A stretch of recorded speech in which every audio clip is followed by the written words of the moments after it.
Hello again, class. A lot has developed for me since my last video, and there are a few questions that I would like to address. For now, I would like to outline my thesis more directly to avoid any confusion. My thesis is that future generations of non-human species would matter, or that humans should have reasons to care and reasons to love them.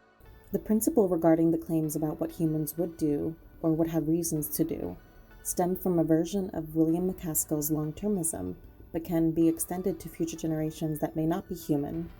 How I use McCaskill's long-termism is by examining his statements on morality, especially regarding future people mattering.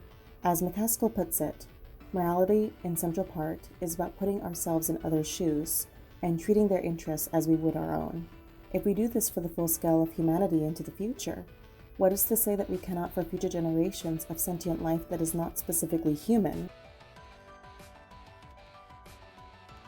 A question presented to me was regarding my first premise, whether it was plausible that the inability for humans to give up would lead to reasons for caring for future generations that are not human.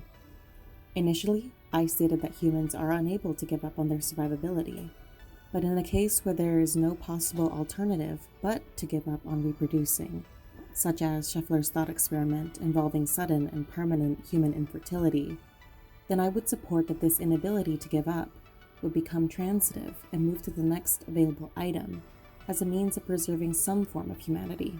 To explain, I will first bring up McCaskill, who, like Scheffler, believes that projects are undertaken because of investment or care for the future. These include infrastructure that will last for generations, long-term scientific or academic projects, and cultural or historical preservation efforts. Unlike the depression that Scheffler suggests in his thought experiment, though, the concern for these projects would not disappear, in my view. Instead, the hope would be that these efforts could be enjoyed by someone, even if not our own selves or offspring. This someone could be another advanced species in the future.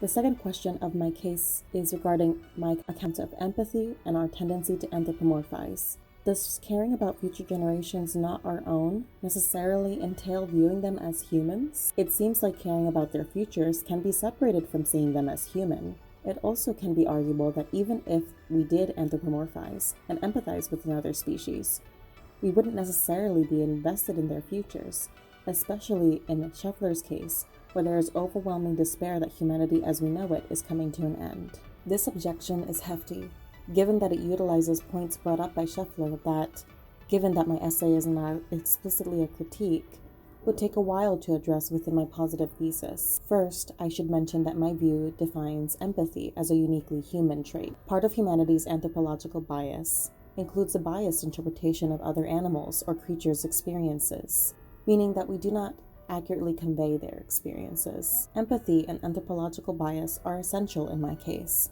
because they demonstrate humanity's inability to see outside of its own point of view, and instead capture the experiences of other beings or things within the concept of humanity.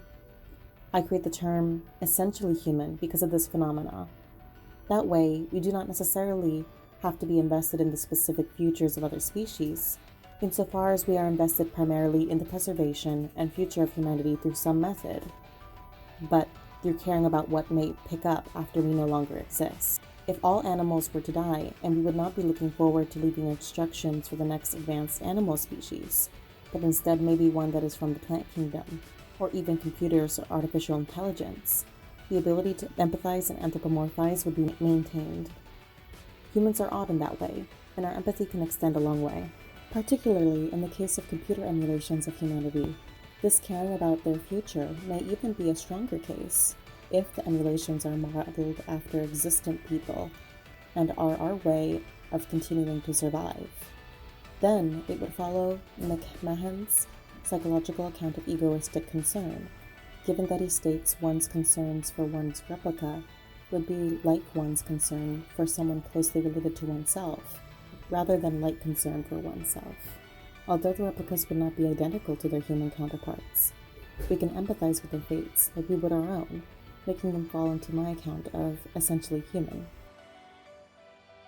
I hope this clarifies a lot of the points I will be arguing and supporting in my paper. Thank you all for providing your feedback.